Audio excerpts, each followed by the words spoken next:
them off from being a nation, that the name of Israel may be no more in remembrance. Psalm 83 verse 4. There's a sixth prophecy, and that is that Russia, known as Magog of the North Quarters, is more anti-West, anti-Israel and pro-Iran, Ezekiel 38 verse 1 and 8. There's a seventh prophecy, and that is Saudi Arabia, known as Sheba and Dedan in Ezekiel 38:13, will be allied with the United States and against Iran. You have Shia Arabia against, Sunni Arabia against Shia Iran. You have Turkey, number 8, will be against Israel as it is today, Togarmah of the North Quarters, Ezekiel 38:6. You have the European Union fulfills the prophecies of Daniel 2, 40 to 45, and Daniel 9, 26 of the revived Roman Empire. We see a 10th prophecy of Jerusalem is a difficult problem to resolve. In that day I will make Jerusalem a burdensome stone for all people, Zechariah 12:3. Muslims and leftists hate Israel's settlement building in East Jerusalem. And another one is that Israel is militarily superior to Egypt. The land of Judah shall be a terror to Egypt, Isaiah 9:17. We see also the Obamacare microchip is similar to the mark of the beast in the right hand of Revelation 13, 16 to 18. We see another prophecy is prosperous Jews living in USA, known as Tarshish in the Bible, will return to Israel by air travel after Christ returns. Who are these that fly as a cloud? Surely the isle shall wait for me, the ships of Tarshish first, to bring my sons from far, their silver and their gold with them, to the name of the Lord thy God, to the Holy One of Israel, because he is glorified thee, Isaiah 68 and 9. And knowledge and travel will increase in the time of the end, Daniel 12:4. But as Jeremiah 37 speaks about, the evil government of Iran will be in power until Christ returns. When Christ travels, sets his throne in Elam, Persia, and destroys the king and the princes of Elam or Iran. So Jesus warned about a time of great worldwide trouble before his return. For then shall be great tribulation, such as not since the beginning of the world, this time known or ever shall be. Matthew 24:21. And Daniel 12, there shall be a time of trouble, such as never was since there was a nation even to that same time. The conclusion is simply this: the leftist hatred of the West and its historical Judeo-Christian values, number one, helps fulfill Bible prophecies, leading to the rise of militant Islam, to the isolation of Israel, to the diminishing of the West's will to defend itself, and to the trouble to come. Let's inform people about this. Thank you, Simon. But we can lose our way with stupidity if we get into the types of bickering that we're having now. I believe Australia can be a world leader in being peaceful and showing the world solutions to everything. And I believe, there's people about the environmental issues. Well, I'm an environmentalist, but I'm not a Green. I passionately hate the Greens, because the Greens, to me, were the first people to deny me my right of freedom of expression. For whatever reason, they just saw me as the evil because I stood up and made a comment about a piece of clothing. And all my life, I've done all sorts of artwork, very sexualized artwork, even political sorts of artwork. Never had a problem. It's for the first time in my life when I crossed the line into Islam that I've had serious issues. In 20th September 2010, that was the beginning of the mural, and that's all it said. My idea was that by having a mural like this in Newtown, a place that I really believed was a place of open-mindedness and debate, that we could discuss the issue about full-face coverings and what's appropriate and what isn't appropriate in Australia, in the sense of, should we allow a piece of garment like this into the country, and what does it mean, and what are the consequences, and who's going to take responsibility for the consequences of allowing any cultural element to creep into this country. Now, I stand against female genital mutilation. I stand against polygamy. I stand against honour killings. I don't believe all cultural habits are appropriate. And I believe as an Australian, I have the right to be able to say that. And I have, the courtesy for any one of you to have a good discussion back to me if you disagree, right? And I'm not going to call you names if you do. That's where I've been finding there's a problem, that the left have an inability to allow anyone else to have a conversation about something. And from day one, I found myself being persecuted. The left and even the Muslim side of the community, literally, if you wanted to find my name, number, rego and everything, you can go to an Islamic site in the first 2 weeks. It was just an attack on an individual. It wasn't an attack on a topic, it was just a slaughterhouse attack on an individual. All the way that they organised very well crafted anti-Sergio, anti-mural events, rallies. There was the first one that happened in December in 2010, all the way to a big protest that happened on the 16th of 2011 when 8 people were arrested, mainly for assaulting police and escaping arrest. And I found after that you don't have everything well documented. These people get off very easily because the left-wing magistrate system allows for these young people to do what they do and not be accountable, where I believe that there should be accountability to violence, no matter what it is. Through the whole process, I kept my stance. I made a lot of good friends, all the gentlemen from the Vietnam Vets Association. Incredible gentlemen. Not one of them would swear and not one of them would drink. And I actually found myself caught out a few times because I could see that there actually was a generational difference there with what I would deem to be appropriate and what they deemed to be appropriate. Alex, who is now my wife, and we have a 2-year-old child. She's got a lot of uncles now to protect her, so I felt a little bit more comfortable. I kept painting the mural, and I found that did the heads of the people that hated my guts more than anything, because they couldn't intimidate me, and all their process of left-wing propaganda didn't work, because they all of a sudden saw an artist, long hair, living in Newtown, using the same propaganda techniques that they're used to. So at this point the mural has been attacked 87 times and I've repainted it 88 times. I've documented this and I've found it quite interesting through the process, and one day I hope to produce a pretty interesting sort of coffee table book. That with that attack, what does their head in, that within always an hour and a half, the mural's always repaired. There's been some interesting bantering, and I allow the bantering to happen because I like the feedback.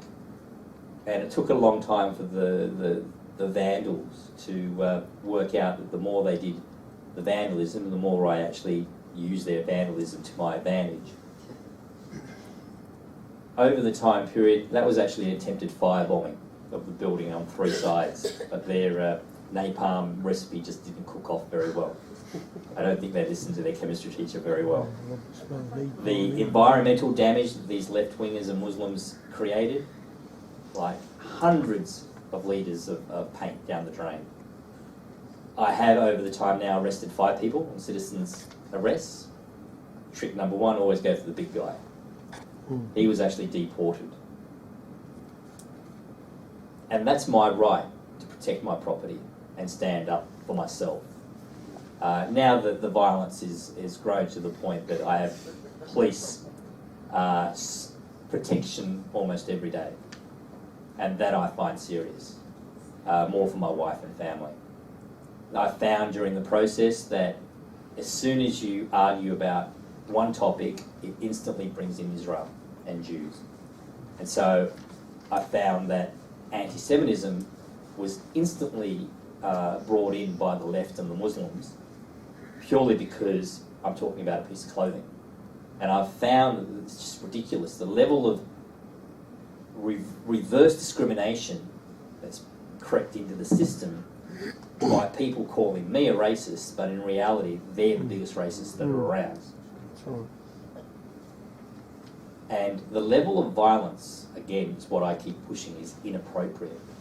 Because for them, and early on in the piece I tried to just play with them in the sense of, I'm talking about one head covering and then, you know, what's the difference with the Ku Klux Klan?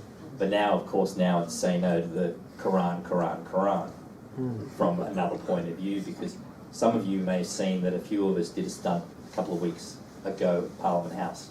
And I was actually the one wearing the Ku Klux Klan costume to enter, to show the hypocrisy in Parliament House. But when they asked me to take off my Ku Klux Klan top, I had the burqa or niqab top on. Basically, is this better?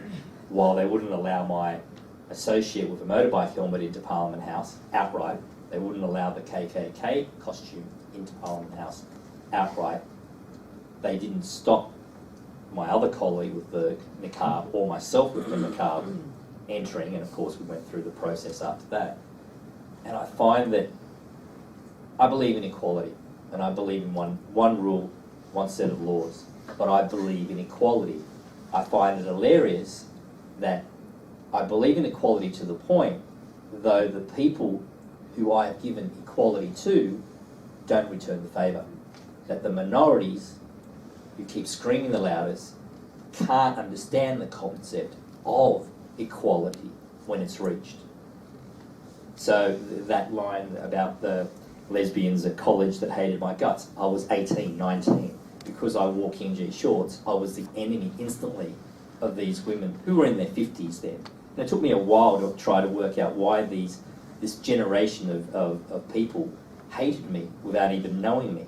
And it was just something that was their problem that I didn't take on board, but it was my first experience of reverse discrimination purely because I was a young Australian male in an art college. And their politics crossed over to me. So, but you know, as an artist, you live through those sorts of things. That's some of the environmental vandalism.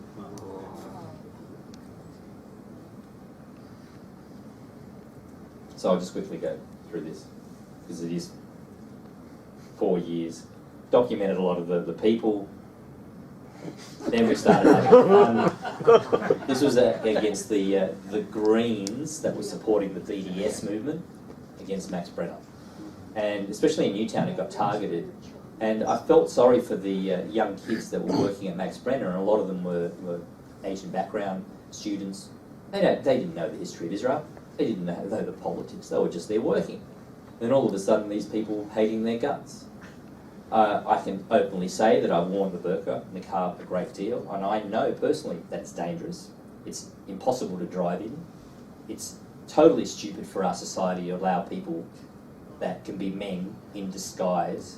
It opens up all sorts of possibilities with pedophilia and pedophiles with children.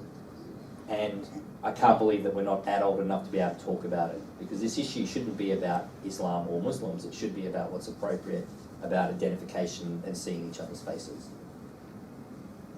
And I, for one, and I've said it, you know, I'll keep screaming this out because I don't think the possibility of the rape or murder of one child is worth 200 or 2,000 people wearing niqabs or burqas. And the threats kept on coming. My favourite is the one of describing how they're going to cut my throat open, collect my blood and paint the mural out. So I just looked at it as like, I've made it, they've done me halal. I've elevated myself. And I see Australian humour and the arts as being a way of challenging things.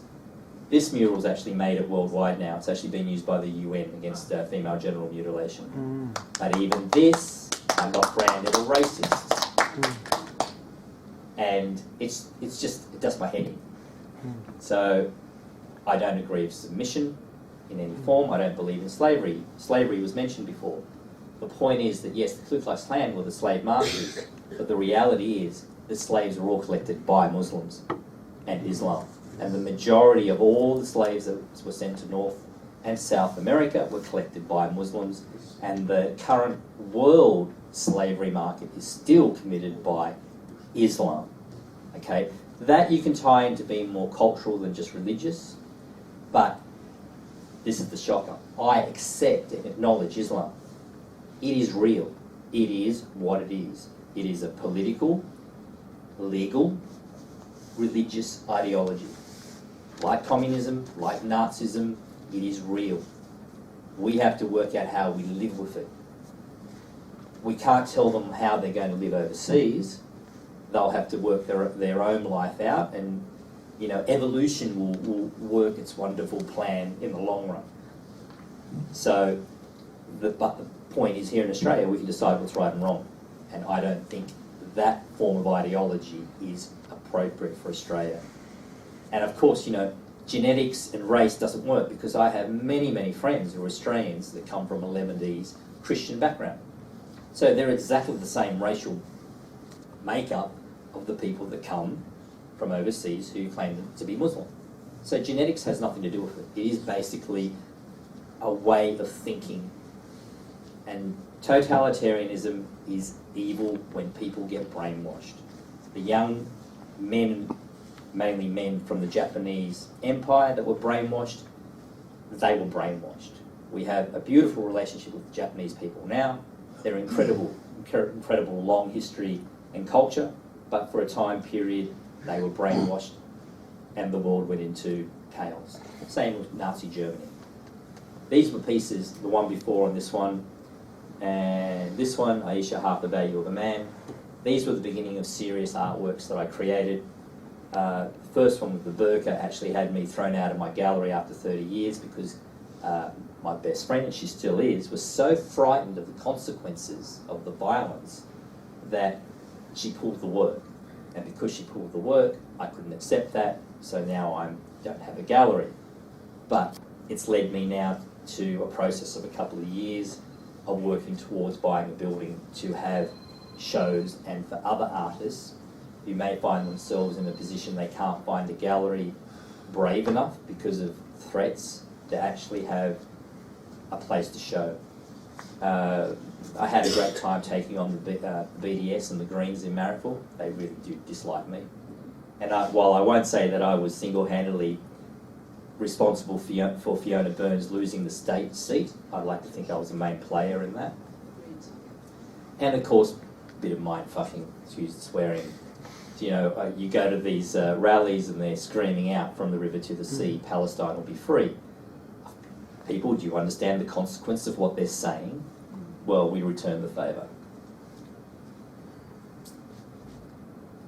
Gangrene, I love that one.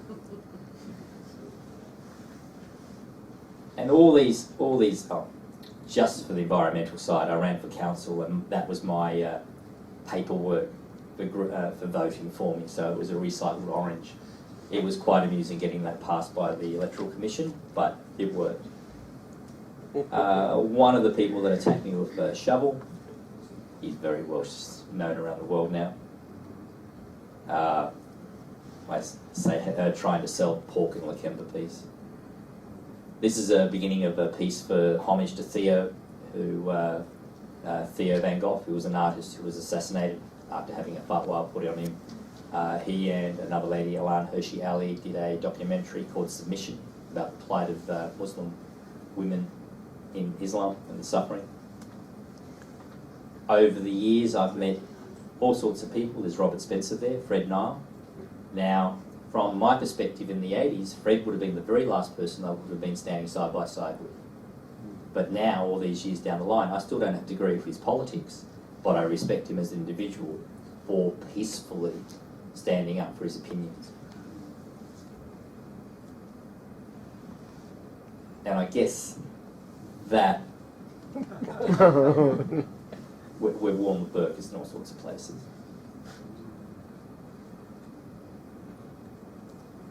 Gert Wilder. Now, a lot of people may like him or not like him. My opinion is, if you don't want to have a politician like that in Australia, for whatever reason, you need to talk to politicians like that now.